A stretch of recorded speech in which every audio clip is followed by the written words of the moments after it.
Alright, what's going on, ladies and gentlemen? I'm CTigirsGaming, and with Warzone and Vanguard Season 2 right around the corner, Sledgehammer Games have finally released all the patch notes, so let's go through it all and see what new changes are being implemented in Season 2. If you guys are excited for the new season, then make sure to see for the like button. Also, we are on the road to 1k subscribers, so if you guys enjoy what you've seen, make sure to subscribe and let's reach that goal together. Without further ado, let's get on to it. They started the blog by saying, to prepare for Season 2, today we released a preliminary patch. We are aware that with this, some of the content and features planned for later in the season have made it out into the wild. Weapon inspects aren't quite ready for prime time, but we hope you enjoyed the preview. We'll follow up when this feature is ready to go. Okay, in case you didn't know, with the latest Vanguard update that went live, it actually ended up releasing all the content for Season 2. That means the maps, weapons, killstreaks, all of them early, and you can actually use them right now. However, there's a catch. They are only available in private matches. You cannot use them in public matches until Season 2 officially releases on February 14th, but if you want, you can use them right now in private matches. And speaking of early features, Weapon Inspect is somewhat halfway kind of made it into Call of Duty Vanguard. Currently, you can only inspect assault rifles and pistols. So yeah, Weapon Inspect is technically in Vanguard, however it is only limited to 2 weapon categories, but hopefully later in the season, Weapon Inspect becomes available across all weapon categories. This is definitely a start and also a step in the right direction for Weapon Inspect coming to Call of Duty Vanguard. Let's just hope that by the end of Season 2, it will be available across all weapons. With that being said, let's see what are the new changes that are being made to Call of Duty Vanguard multiplayer. First of all, they'll be fixing some stability issues, made several improvements to player textures and animations that resulted in packet burst spikes. Now, if you guys have played Vanguard, you all know about the packet burst spikes. It is absolutely terrible. It ruins the game. It lags you out. It is absolutely a pain to deal with. It is the worst thing ever, and it's not even your fault. It's just the game's textures and animations that are causing the packet burst, but hopefully with Season 2 that will be fixed. Also, stability improvements should result in better connectivity and lower crash rates. The time to connect to online servers should also be reduced. And finally, they fixed a bug that resulted in disconnecting during MVP highlight animations. If you guys have watched any of my previous videos, you know how I feel about the MVP voting. It is absolutely terrible. I don't understand what's in the game, but I guess we'll just have to deal with it because it does not look like it will be getting removed anytime soon. Now we move on to the map fixes. You have your general maps. A thorough pass on map environments have been compared to fix objects with unintended collision, issues with portaling through the ground, and to remove out of map exploits. For Champion Hill, there will no longer be 2 consecutive buy rounds at the beginning of every Champion Hill Duos 2v2 private match. A bug has been resolved that resulted in players losing perk and field upgrades functionality in private matches if they played a match in Champion Hill previously. And finally, spawn improvements have been made for teams of 3.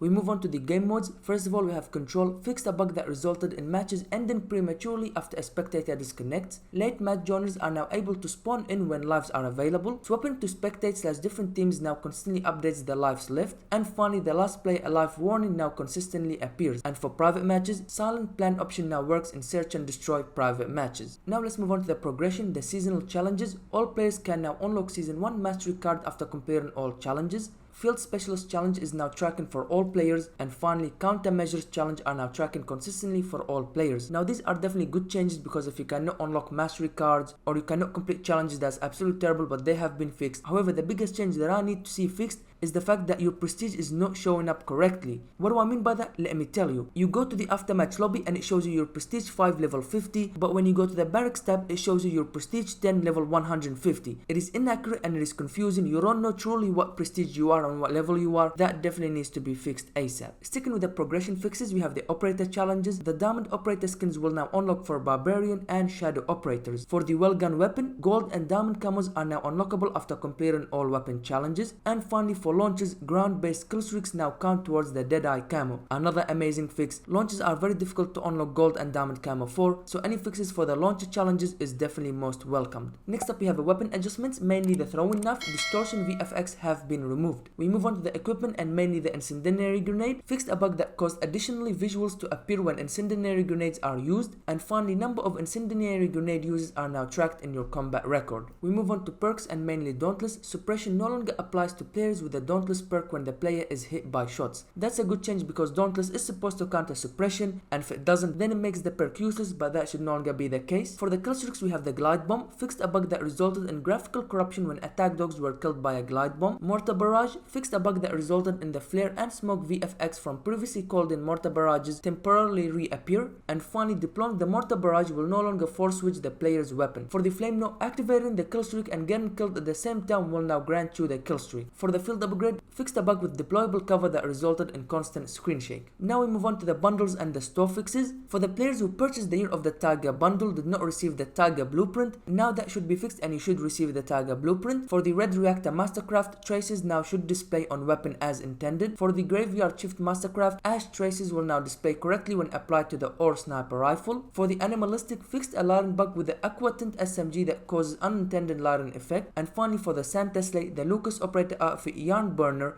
is no longer visible for some players. Now we have some UI and UX fixes. A bug has been fixed that stopped players being unable to select weapon when adding prestige weapon classes. Prestige player progression is now viewable and tracking properly, and there it goes. That's what I was talking about a couple of minutes ago. Finally, that has been fixed. Now everybody should know exactly what prestige and level they are and no longer get confused, because one area is showing you this and then the other area is showing you something else. That was absolutely confusing and inaccurate, but that has been fixed now. And finally, watch preview is no longer missing from the battle pass menu. And to finish off with multiplayer, we have the miscellaneous. A bug resulting in play of the game not playing or ending early has been fixed. Creeps no longer play after an operator is dead. And finally, free trial players should no longer encounter the error. This content is only available in the full game. Okay, regarding multiplayer, definitely these were some much needed changes. Things like packet burst or Killstreaks not working properly, perks not working properly, weapon camos not tracking, or your prestige and level not tracking properly. These were definitely some much needed fixes. And finally, starting with season 2, these will no longer be an issue. When it comes to Vanguard multiplayer patch notes, that would do it. Now let's move on to zombies. The new map Terra Maladacta, located in Egypt, will be available on February 14th with season 2 of course. It will feature 3 new arenas: the Eastern Desert, Corrupted Lands and Hall of Truth. For the Terra Maladacta story quest, it will begin at 9 AM Pacific time or 12 PM Eastern time on February 14th.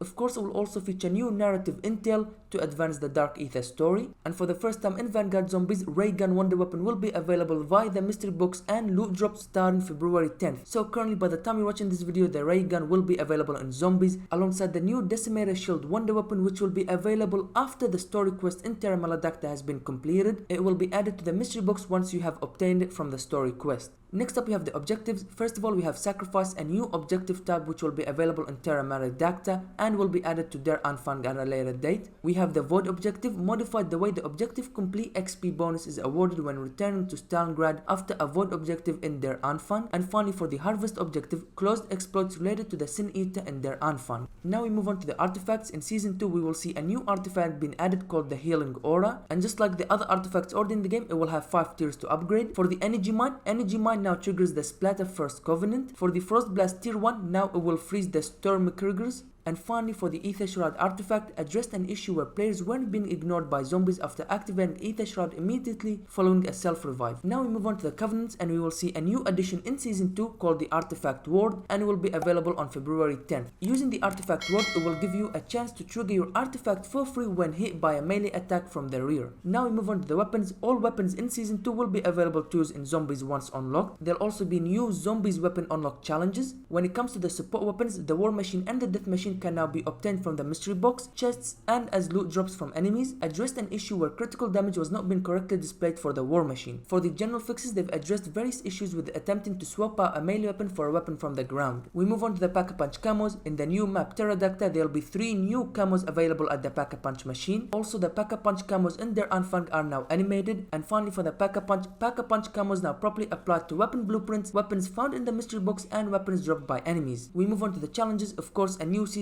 also means a new set of challenges which will be available for zombies, and they've also addressed an issue where the season 1 mastery corn card was not displayed correctly. Alongside all of that, they've also addressed an issue where launches and the combat shield were not correctly contributing to certain challenges, and finally they've addressed various UI issues related to challenges. And to finish off the zombie patch notes, for the stability, fixed various stability issues related to covenants, objectives, perks, power-ups, and equipment. Okay, if I say so myself, season 2 is absolutely a massive update, not only in terms of content but also in terms of all the bugs and issue fixes. With all the season 2 content and these patch notes, it seems like Vanguard is definitely moving in the right direction. Let's hope that season 2 is the start of the turnaround for Call of Duty Vanguard, but I guess only time will tell. We are very close to the launch of season 2, February 14th, only a couple days from now. I'm very excited, a lot of awesome content. As always, stay tuned, because as always everything will be showcased right here on this channel. But thank you guys for watching this video. If you enjoyed it, make sure to see for the like button. For everything Call of Duty, make sure to subscribe, turn on notification bell and join notification squad, and I'll catch you guys later.